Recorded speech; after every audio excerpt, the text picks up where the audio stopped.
Hey there, I'm Kevin Downey, and I run an agency called Kevin M. Downey, where we help B2B companies with their sales and marketing efforts.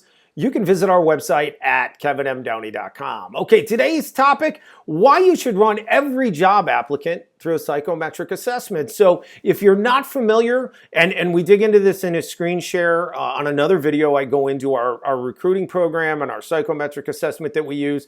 But if you're not familiar, we use Traits, it's called. It's based out of Canada. Wonderful product, absolutely love it. But some other ones that are similar in basic structure and what they do would be things like Predictive Index, Culture Index based here in Kansas City, where we're located, Acumax out of Michigan. Great products. Overall, we just love Traits. We think it's the best product out there. But that said, they're all doing somewhat similar things, right? Or you might say very similar things.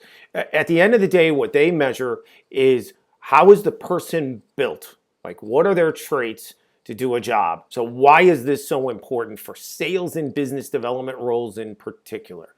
The reason it's so important is because it is the number one predictor of success in not only every job, but those roles in particular very strongly.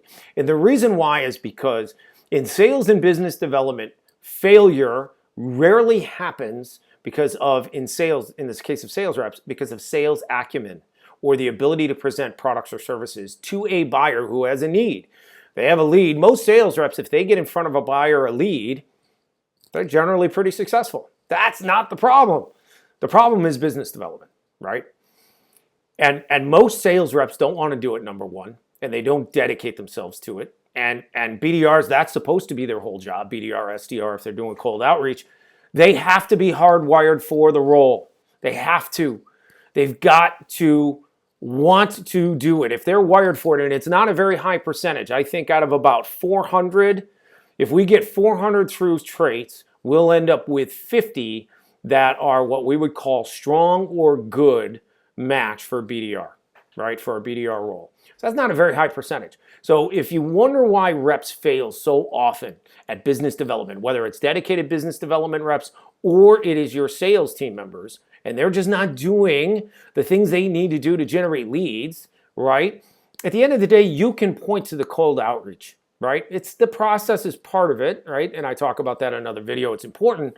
But at the end of the day, you can almost always, and just about every principal in every organization that manages their sales team to any degree and oversees it in the early stages, will say if a rep makes calls, they're successful. Not that hard. If you put in the effort, you make your 50, 100, 200 calls a day, whatever it needs to be, you're successful.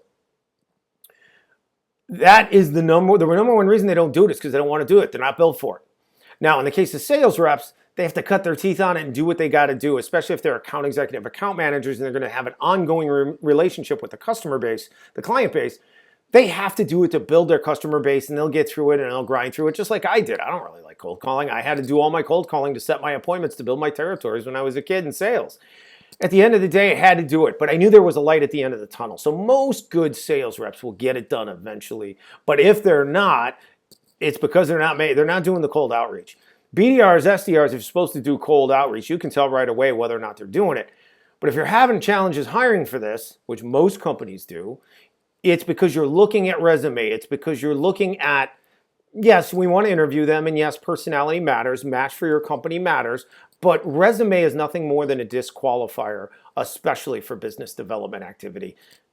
Psychometric assessment is going to identify whether they are wired for the position, whether they're wired to do that job day to day, and they're actually going to be engaged with it and almost enjoy it. That enjoyment and that satisfaction, because they're feeding their natural, like what they're wired for, is going to make them engaged even more. They're going to want to train more. They're going to want to learn more. They're going to make more effort. The training is going to have more impact on them. Everything feeds on itself. It's why it is so imperative that you use the psychometric assessment to hire for sales and business development. If they need to do business development, they've got to be wired for it. And especially full-time business development roles, you absolutely have to make sure that they are wired for it, because otherwise you are wasting your time. I don't care what their resume says, right? Resume we use as a disqualifier. They've jumped around from job to job, 10 jobs in 10 years or something like that. Like, that's a disqualifier, right? They don't have stick-to-itiveness.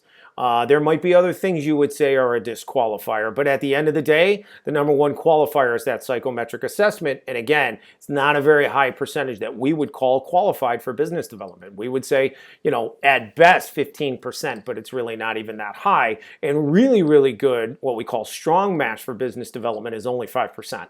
So 5 out of 100. So if you're having trouble hiring reps to do business development, got to get a psychometric assessment that measures that hard wiring, get that match, that job match. And I covered in another video if you want to dig in.